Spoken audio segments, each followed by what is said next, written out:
I asked him to make us. He also made another thing as well. He's also working on something else for us, and some Game Boys as well. But he made us. Let me find like a really good photo of it. Let me find it. Hang on 1 second. He made us a custom Coolshirtz Nintendo 64. Okay, this is the best image I have off the bat. But it's a custom Nintendo 64 Coolshirtz. And that's going to be on the new set because we rented the office down the hall from here. And we're going to be setting up a permanent set. This is still the Coolshirtz office, and we just trash it every time we come in here and spill our grog. I'm eating clay. You're eating clay? Show me what you showed. Oh, clock. Yeah. That looks so fucking good. Yeah.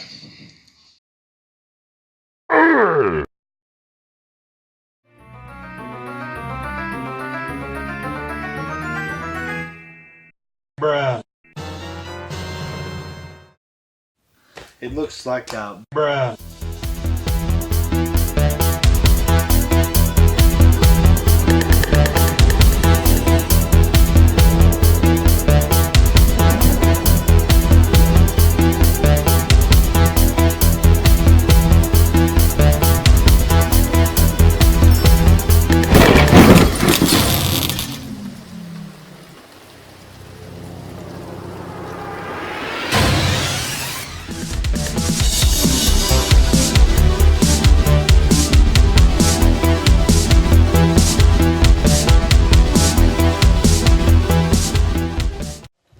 G'day, thanks for stopping by again.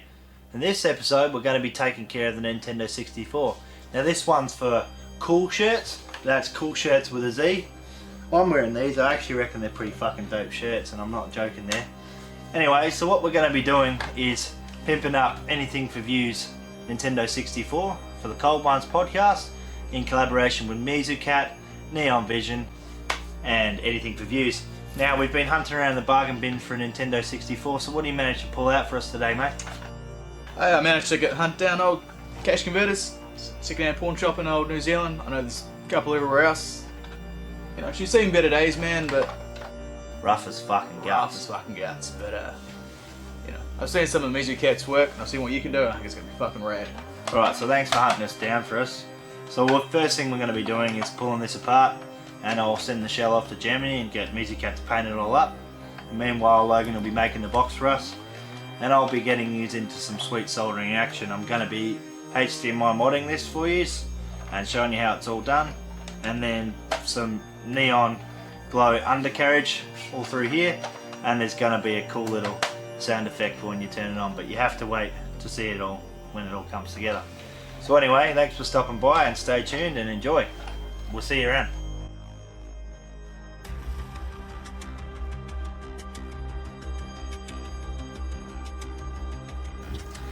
So here we have the Rough as Guts Nintendo 64. So anyway, let's start taking it apart.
Looks like some screws along here, and this is a heat sink, and these attach directly to the heat sink, which gets the heat away from the processed chips, therefore not letting it overheat.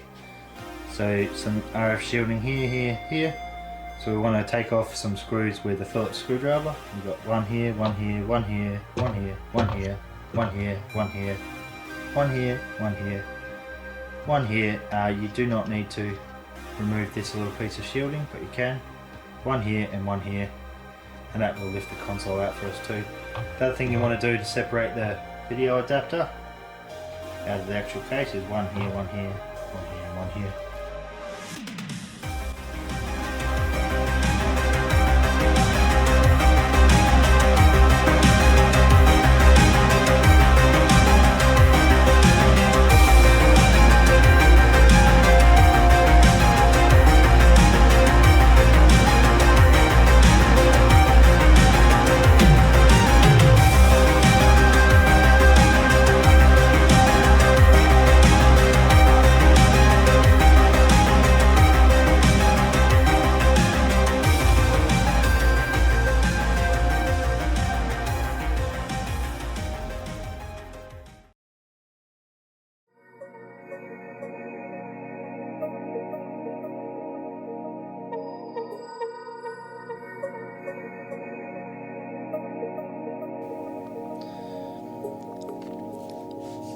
Okay, so what you're seeing here is a harness which is actually going to connect you between the 64-bit NEC VR 4300 processor on the N64, and these pins you see here will actually solder directly to it, and a few capacitors, some other stuff.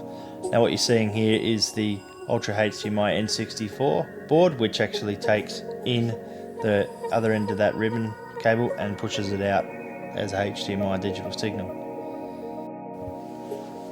Now we have the motherboard right here, and we'll just go through where we've got the two RAM bus chips here leading straight up to the main processor. What we're going to be interested in is actually, where I'll zoom in right here, is this side of the main processor chip, and that bottom dot is going to represent the bottom of where we're going to solder our harness directly to. One particular tab up above that is where we'll solder it to, and we'll just get into laying it out now. So I'll just have a look and you'll see how it all lines up. The pitch of the chip doesn't really matter too much here, because what we're doing is soldering flat onto it. So we'll push them up against each other, kind of line it all up and get it set in place, and I'll solder it one of each end so that it sits in place, and we'll get into it now.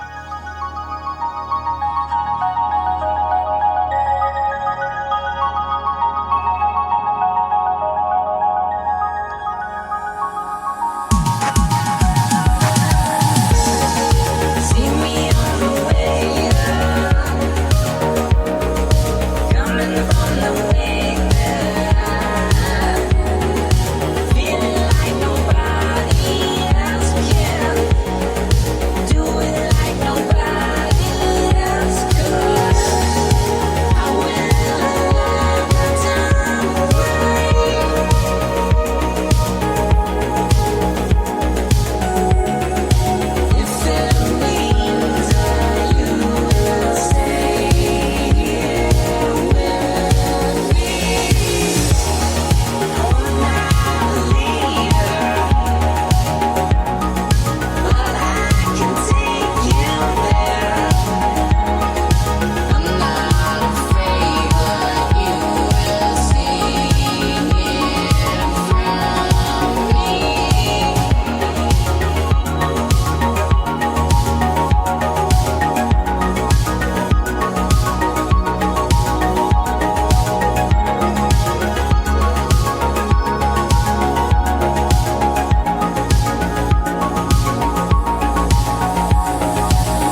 The Nintendo 64, a system that came late to the 5th generation of home consoles, to eventually face off against the Sega Saturn and Sony PlayStation.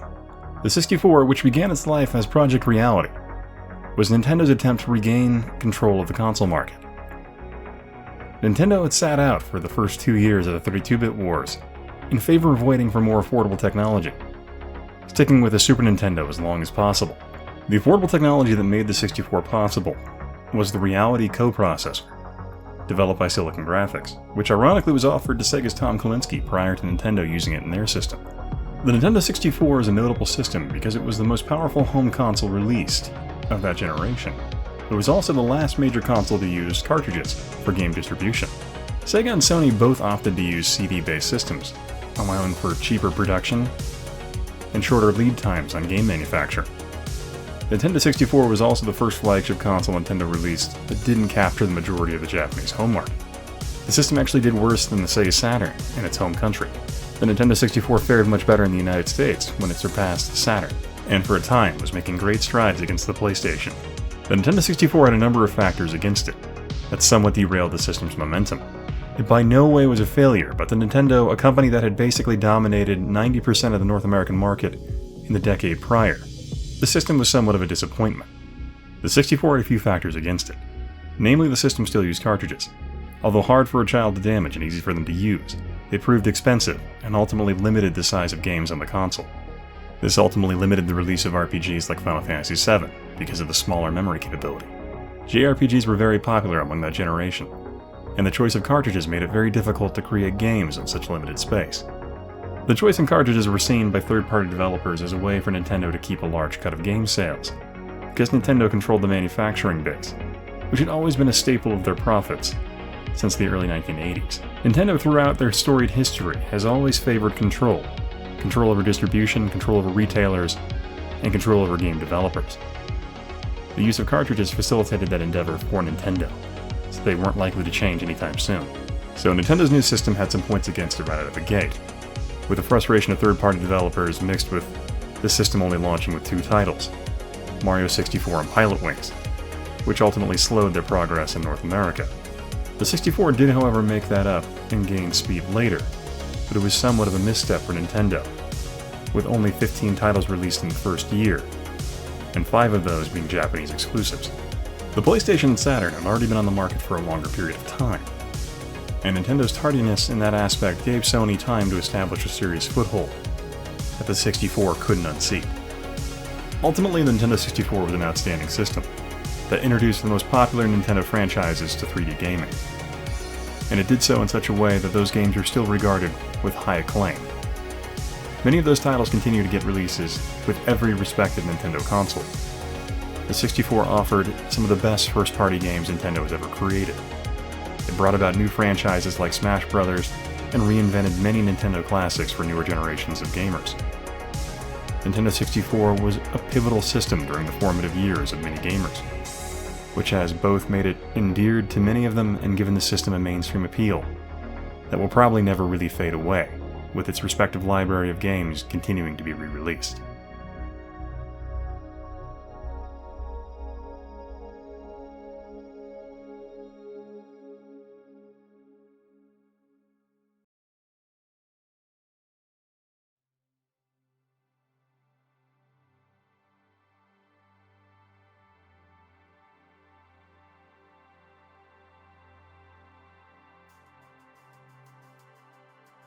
Okay, so we're looking at the Nintendo 64 now, and we're going to start adding the pizzazz to the system.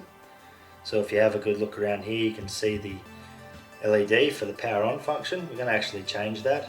It's going to be a color changing LED, and then we're going to have some LEDs that will run along the outside of the shielding out here. Pull it off the 12 volt power rail and fuse it, and I think it will draw a maximum of about 2 milliamps, so you won't have a very high draw on this. It'll be quite cool. We'll have a little IR receiver mounted into the front of where this used to be to change the light colour, and yeah, so we'll get on to making that, and I think it's going to look pretty cool.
Right, so I've got this kit here that's fairly cool as well. Now what we can do with that is it eliminates the need for cutting into your shell to get the HDMI to fit.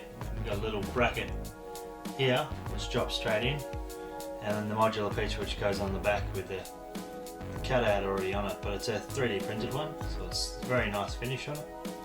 So I'll just install these and I'll show you how it all goes.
Let's fly out the bedroom door.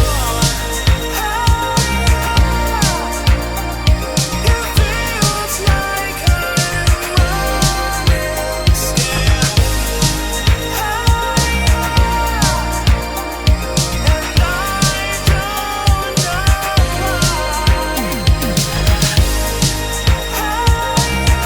don't know why. It feels like I'm running scared. And I don't know why.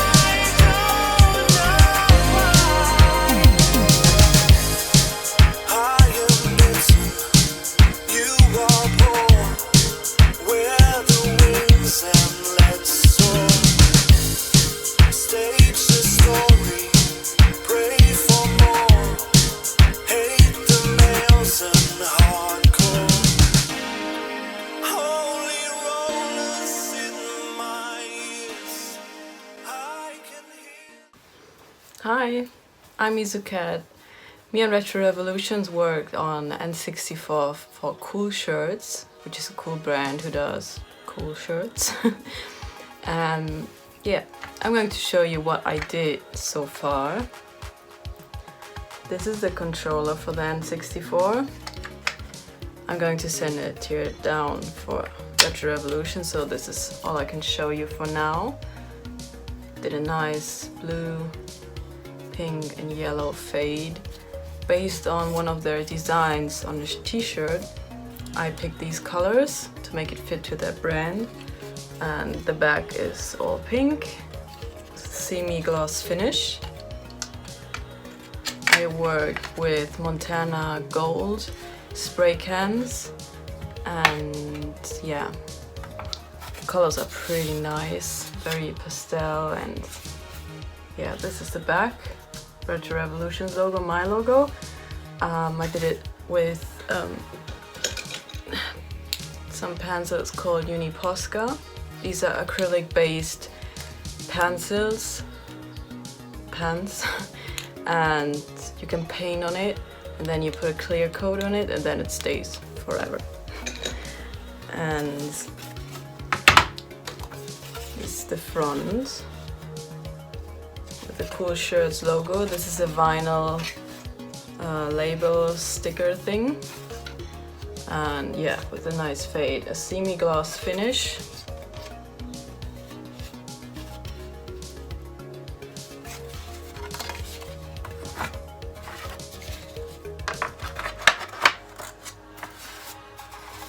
And that's how it will look. Retro Revolutions has the other parts, so these controller pores are missing right now here, and these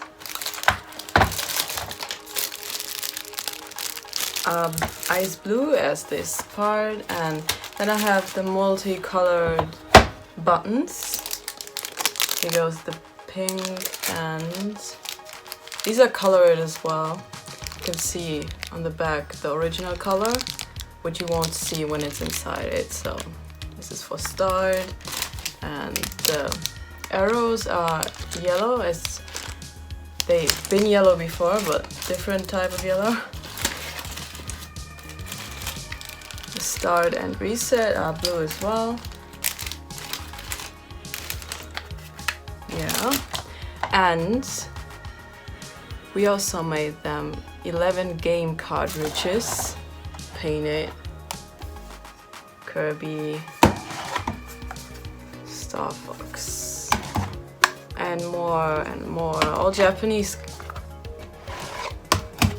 repro cards.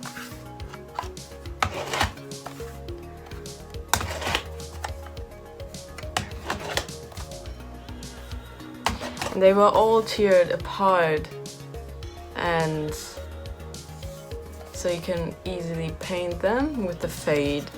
All made with spray cans. It's pretty easy actually. Primed, painted, and clear coated with the UV protection varnish. I think that's the word. Yeah.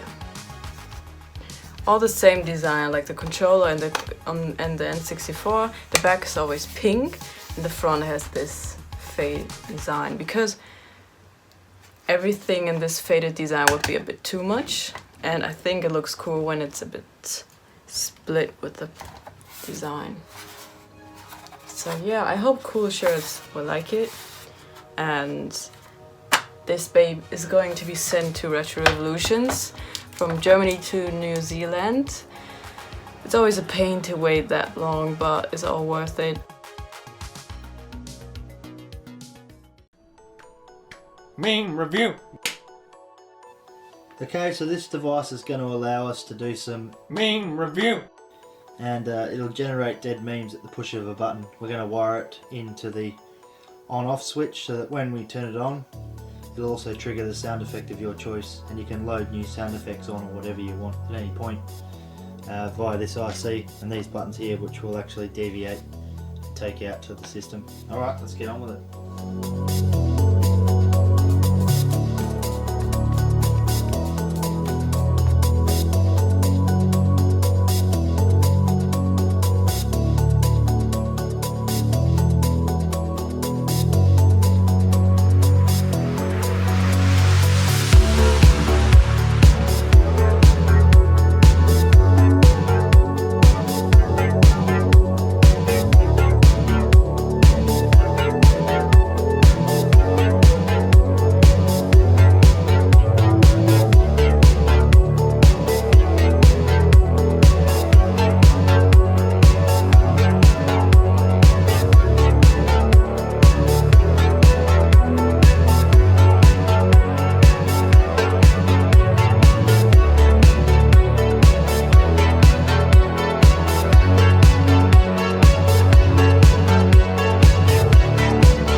Howdy guys, nice to see you again. Logan here, aka Neon Vision, and today we're working on the Nintendo 64 Coolshirtz edition. So here we are, we're at the final stages of the box design now. Just got a few assets to add and a few little extra bits of colour and whatnot, and the type obviously, which has been set. As you can see, I've adapted the Nintendo 64 style to align with Coolshirtz style. Worked out good their colours because I've replaced the Nintendo colours on a traditional Nintendo 64 box with their colours, and yeah, they just happen to have the right amount of colours that fit perfectly with Nintendo 64, so it's all come out really well. But anyway, enough of the finished product. I guess you guys want to see how it came together, so let's get into that.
Hey there, I'm Andy from the Beyond Synth podcast. A big fan of what Jared does over here at Retro Revolutions. It's really cool stuff. And if you dig the kind of music that Jared plays during the show and the artists he features, you might want to check out BeyondSynth.com. Alright, it's a podcast. We've been doing it for over 7 seasons. Not over 7 seasons, 7 seasons. But there's tons of episodes with all the artists who make this awesome synthwave, retrowave, 80s nostalgia, electronic music. Really cool stuff. And so if you dig that, you might want to check out Beyond Synth. It's a lot of fun. If you don't want to, that's okay too. But the most important thing is stay tuned right here to Retro Revolutions, because Jared's got lots of awesome projects coming up. I look forward to seeing them, and I know you guys do too. And yeah, so have a lovely day. All right.